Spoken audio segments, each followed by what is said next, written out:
All right, guys. So today we're going to get into talking about market structure and overall reaction levels. So market structure is going to play along into reaction levels, but I want to show you everything just firsthand of how my mindset is. I'm not really going to look too far back. I'm just going to show you how you can look at the market from this way and, find those setups. Because a lot of people ask me, how do I find my setups? Everything else is super easy. The entry is easy. I already explained that. Knowing when the correction is over, I've already explained that. So you need to go back and watch those videos over and over and over and over and over and over and over until it clicks in your head. Later on down the line, I'll give more examples as the day progresses, but I kind of like to show you what's happened, what trades have I taken, so that way it makes more sense. So right now I haven't taken any trades because what I'm going to explain in this video, right? So the first thing I want you to remember is the fundamentals. So if we have a high and we have a low, so if we have a high and then we have a low, right? These levels have buyers and sellers. So in this case, up here in this level, there are going to be sellers, right? Sellers, because this is the highest point that price can get to. That's why it's called a high, the highest point it can get to. And remember, fundamentals, you have a high and then you have the higher high, and then you have a higher high above that, right? And then you also have a lower high, which is meaning that bears are coming into the market, right? So we have buyers and then we have sellers too as well. So right here, and then we're going to put buyers, right? And what this essentially means is that when price gets to its lowest point, that's letting you know that buyers are stepping into the market to drive price back up. It wants to drive price back up because this is the level that they feel like purchasing their stocks and then taking it back up to the highest point, right? And if people are, if it's getting lower and lower, that is the amount of sellers that are coming into the market selling their shares at certain levels or selling their stock at certain levels. I trade Nasdaq. Pretty much that's pretty much what I've been doing for 4 years because I know people ask, "What am I trading? What do you trade? What do you trade?" I guess some people don't have common sense. Like, once again, I know I'm gonna go off topic, but a lot of people don't have common sense to kind of think for themselves. So there's some questions that I see that you can easily Google or you can easily chat GBT something. I'm just simply showing you how I trade.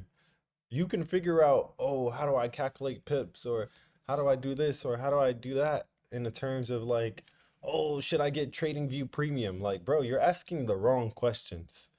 You're asking the wrong questions. So, anyways, back to this. Buyers at a certain level, they're going to drive price back up, and then sellers, they're going to drive price down because they're selling their shares.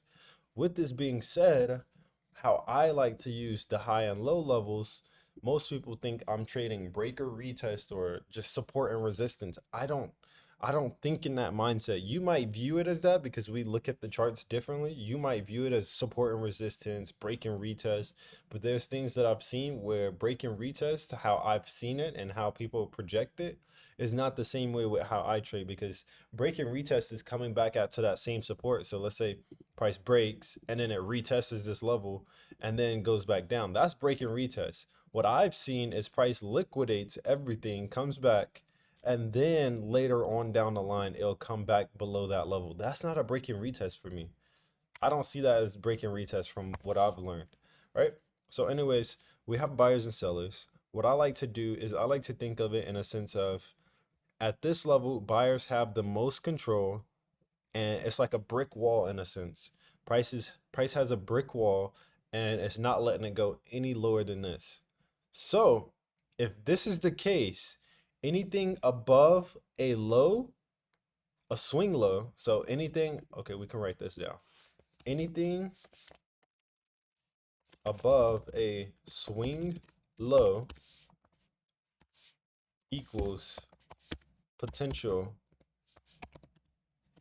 I don't know if I spelled that right, potential bullishness, right? Bullish, potential bullish, right? Vice versa, anything below a swing high equals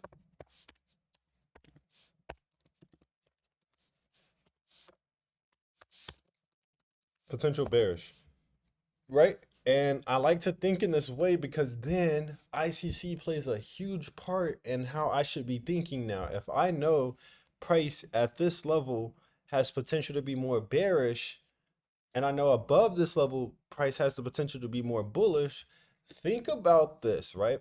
So pause, take what I'm saying in, take what I've just said. I'm gonna repeat it one more time. Anything above a swing low, higher time frame, 1 hour, 4 hour, daily.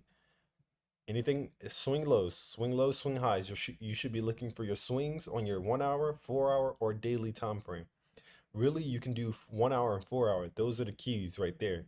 Those are keys right there. Use that 1 hour, use that 4 hour. Watch how it changes, right? Watch how it changes your trading. But take what I just said. Anything above a swing low and anything below a swing high, they either have to put the potential to be bullish or bearish. The exact way I have it right here. So screenshot it, whatever the case might be, do it how you need to, however you need to learn it, right?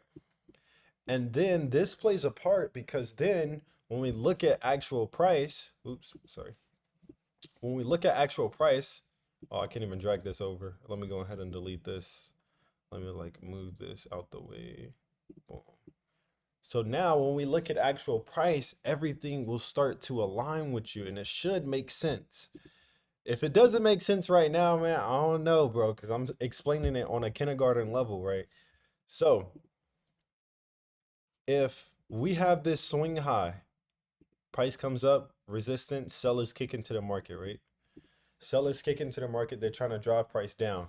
But then price is like, no, I don't want to go down. I want to keep going up. So it makes higher support levels, right? And then we have this push up, right? Remember, at this high level, there were sellers holding price from going any higher than this. There's sellers that was sitting at this level, same right here, that same push down. Sellers were sitting here at this level. Sellers, I gotta type it out for some of you guys. Sellers are sitting here trying their best to drive price down. But once again, go back to the fundamentals, like episode number 1. Remember, if price is on an uptrend, it's going to start creating higher lows in this situation because the supports are getting higher, which means price is getting bullish, right? So now this is our next support. So this is telling me buyers are trying to drive price up at this level, right? But that's the least of your worries. You need to focus on the sellers that were here at this point. And now look at this. Price has broken out and pushed up and made new highs. So this lets me know that sellers at this level are no longer in control of the markets at this point. They've gotten swept out by the new buyers in the market, and the new buyers are coming into a new point of sellers. So now they've reached another boss, another level of sellers. So the market will then liquidate liquidity. Liquidity just means grabbing money. Keep it simple. Don't fucking use all that extra BS to understand liquidity. Liquidity is just grabbing more money. They see this fucking Chanel bag. They can't afford it right now. So what are you gonna do? You're gonna go find some fucking money. You're gonna make some fucking money, and then you're gonna come back to the store and buy the bag. And then another bag comes out, and you're like, shit, I don't have enough money for that bag. So what are you gonna do? You're gonna go grab some more money, go make some more money, and then come back and get the bag. It's the same thing, right? So the market sees there's more sellers. They're at a higher level of price. What is price going to do? It's going to liquidate the market because there's so many new traders. You can't even see what I'm pointing at. There's so many new traders at these levels. There's so much money at these levels that people might not have stop losses, might have a short stop loss. There's so many stop losses that it can take out to liquidate the markets, because when you make money from the markets, you're actually stealing from it. The market doesn't want you to steal from it. It wants you to lose so they can collect that money, because they're going to collect the money that you lose. So it's trying to push down and liquidate these people, make them lose, make them think, oh, price is gonna sell off now, so let me sell. So now they're selling too. So once price reaches a level, it starts selling off, and then people then think, oh, price is selling, so let me get in sales, and then they get into sales, and about the time they get into sales, remember that higher low level, right? Price is not trying price if price is truly in an uptrend and we've already seen the signs, right? We've already seen this breakout. This shows us the signs that price is getting bullish, right? Price is not going to break this level though. But most people are not going to know that. They keep thinking in a mind of greed, a mind of abstinence, abstinence, a mind of deficiency, because they're like, I need to get money, I need to get it now. So they are going to try everything without using the proper knowledge, the proper mindset of future terms of where price is going to go. So both of these areas right here are normally people that FOMO, greed. This is FOMO and greed. This first move up is FOMO and greed. And then this second move down is revenge trading. Bro, I can't spell revenge. And FOMO. And the reason is because most people FOMO on the breakouts. They don't want to wait for a clear direction of where price is going to go. And then they're super greedy because they feel like they need to be in on this breakout. They feel like they need to do this. They feel like they need to trade off this breakout. They're not thinking long term. They're not thinking in an aspect of an actual trader. The people that you see on Instagram that are taking these small little scalps, yeah, they're making a little bit of money, but I'm telling you, the game will change for you when you switch to this higher time frame and start thinking of your plays longer term, like taking it day by day. But also you can take a trade in one day and then be able to hold for the week, and then you'll make more money that way. You won't be having these consistent losses because you're taking 30 trades a day, bro, or 30 trades a week. So you don't need, every movement shouldn't be your movement. Every movement should not be your trade, bro. You need to take the movement in and understand that this is a part of the trend long term. You need to understand that this is how price is going to move long term. If you're trading that higher time frame, it avoids all the noise that people are showing you on Instagram and social media in general. It avoids all that noise. You avoid all the noise and you make more money when you switch to a mindset where you're thinking long term of where the market is going long term. We are trading economies, we're trading governments and all types of news, we're trading how the world is working. So if you think something is going to happen in the world long term, and if you're looking at your charts and you're seeing it long term, why are you trading every 15 minutes? Shit happens every other month. Something new happens that you could capitalize off of, right? So why are you trading in a way where you feel like, oh, just I'm gonna just trade this one day and then I'm gonna trade the next day and I'm looking for something different. You trade on Monday, you're looking for buys, and then you trade on Tuesday and then you're looking for sells. No, stick with one thing, trading that higher time frame, and the higher time frame will show you you're trading buys and sells every single other day, but long term, I'm just going straight down and you're just trading me up and down, right? Sorry, I get a little angry because people ah, like the people, the things that y'all see on social media is not true, bro. And it's so annoying because it's just not true. But anyways, FOMO and greed, which causes the market to push up in these levels, and then the revenge trade because they've lost off these buys. Sellers kick into the market and kills out their trades, and then they start revenge trading and then FOMOing because they think price is gonna sell long term or however they're thinking.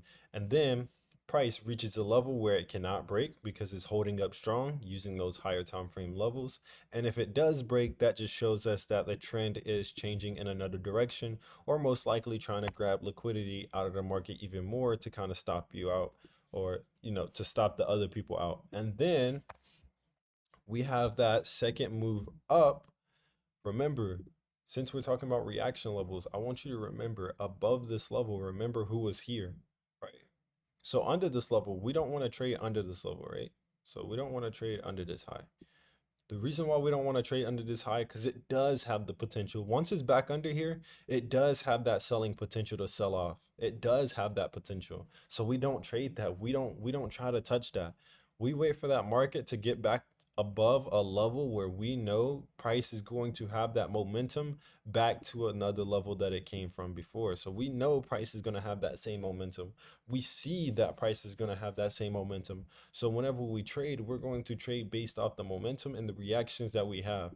Price is going to move with that volume, and you're going to look for price to, and this is just an example, you're going to put it under that higher low. But remember, back in the last video about entries, I showed you exactly how to get an entry. So you should not be asking me how to get an entry. I've already explained it. Go back and look at the other video. I explained exactly how you can get an entry, right? So with this being said, I want you to look at this way. And remember, reaction levels come from those highs and those lows. The highs and lows falls back into this. Here's your high.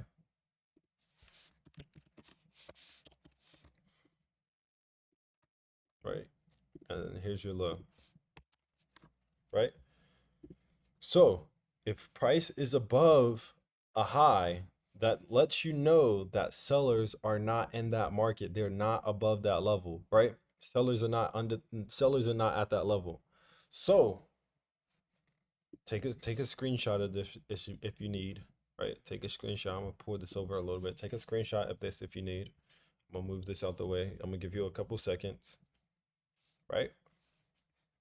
I'm gonna go ahead and put entry so you can kind of understand entry level.